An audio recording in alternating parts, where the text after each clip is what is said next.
વર્ણિવેશ રમણીય દર્શનમ મંદહાસરુચિરાનનાંબુજમ પૂજિતમ સુરુ નરોત્તમૈર્મુદા ધર્મનંદનમહં વિચિંતયે. અસતોમાં ષડ્ગમય તમસોમાં જ્યોતિર્ગમય મૃત્યુર્મા અમૃતમ ગમય. ઓમ શાંતિ શાંતિ શાંતિ.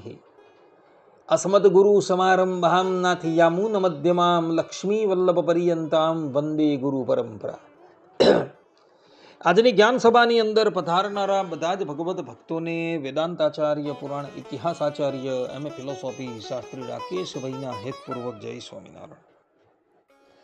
ભક્તો, આજની આ જ્ઞાન સભાની અંદર આપણે બધા કથાવાચક વક્તાના આસન કરતા ઉચ્ચાસન પર બેસનારા શ્રોતાઓની કઈ ગતિ થાય છે એ વિષય પર થોડી વાર શ્રવણ કરશું.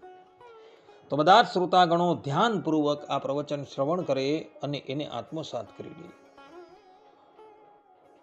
તો ભગવત ભક્તોએ વક્તાના મુખ થકી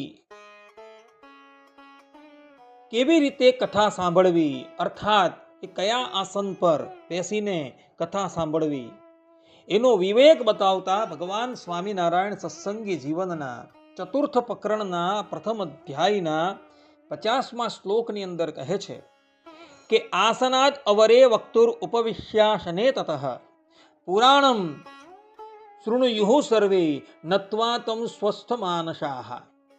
અર્થાત કે શ્રોતાગણોએ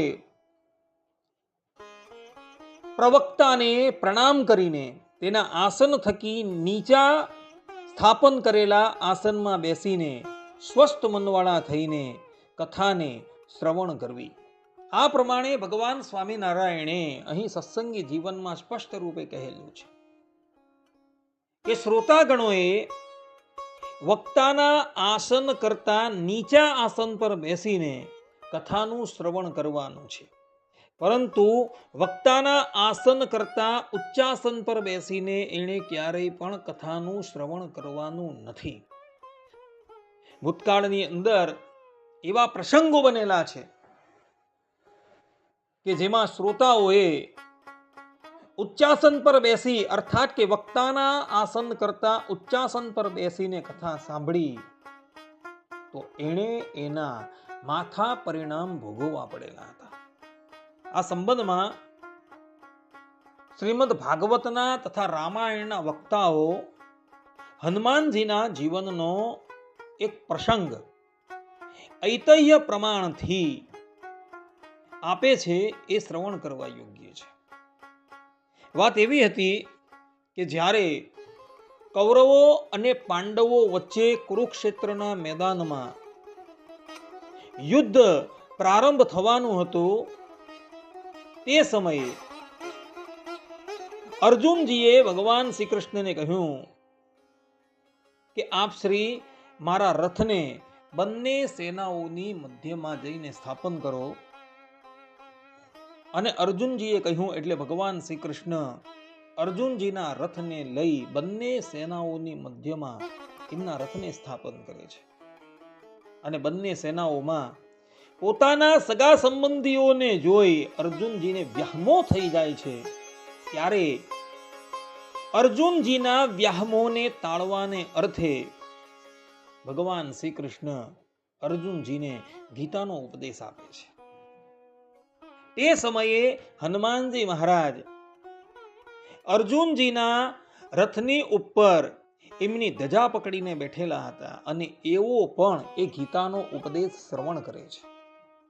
પરંતુ તે સમયે હનુમાનજી મહારાજ ઉચ્ચાસન પર વિરાજમાન હતા. ભગવાન શ્રી કૃષ્ણ અર્જુનજીને રથ ઉપર વિરાજમાન થઈને ગીતાનો ઉપદેશ આપતા હતા. તે વખતે હનુમાનજી મહારાજ રથની ઉપર બેસીને એ ગીતાનો ઉપદેશ શ્રવણ કરતા હતા.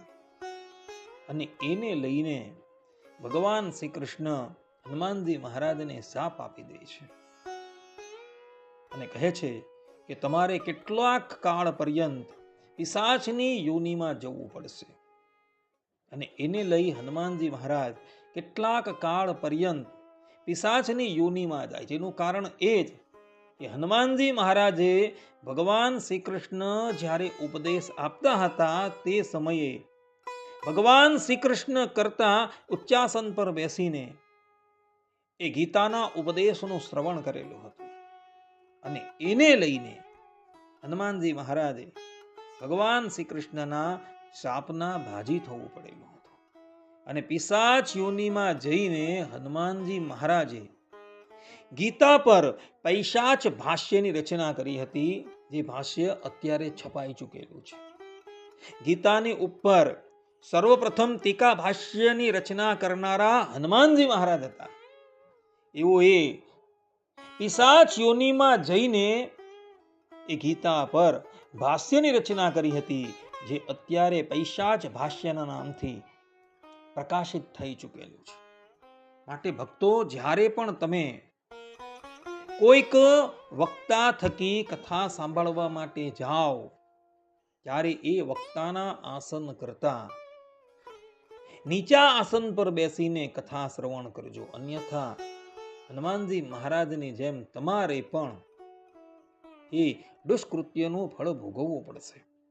જે લોકો શારીરિક ખોળખાપણ વાળા છે, જે લોકો રોગાદિકથી ગ્રસ્ત છે, એ લોકો ઉચ્ચાસન પર બેસી શકે છે, પરંતુ એઓએ પણ ત્યાં વિવેક રાખવાનો છે કે એણે પોતાનું આસન તો વક્તાના આસન કરતા નીચું જ રાખવાનું છે. ખુરશીની ઉપર બેસે કે કોઈક પલંગની ઉપર બેસે એ સમયે પણ એણે ખાસ ધ્યાન રાખવાનું છે કે મારું આસન વક્તાના આસનથી ઊંચું ન હોવું જોઈએ. આ પ્રમાણેનો વિવેક રાખી એણે કથાનું શ્રવણ કરવાનું છે. અન્યથા જે પ્રમાણે હનુમાનજી મહારાજે પિશાચની યોનિમાં જવું પડેલું હતું, તે જ પ્રમાણે વક્તા કરતા ઉચ્ચાસન પર બેસીને કથા શ્રવણ કરનારાએ પણ પિશાચની યોનિમાં જવું પડશે. તો બધા જ લોકો આ વાત જે છે એ આત્મસાત કરી રાખે. ભગવાન સ્વામિનારાયણે જે પ્રમાણે કહ્યું છે તે પ્રમાણે વક્તાના આસનથી નીચા આસન પર બેસીને કથાનું શ્રવણ કરે. આટલું કહીને હું મારા પ્રવચનને અહીં વિરામ આપું છું. સર્વે સંતુ નિરામયઃ, સર્વે સુખીનો ભવંતુ, સર્વભદ્રાણિ પશ્યન્તુ, મા કશ્ચિદ દુઃખ ભાગ ભવેત. અસ્તુ. જય સ્વામિનારાયણ.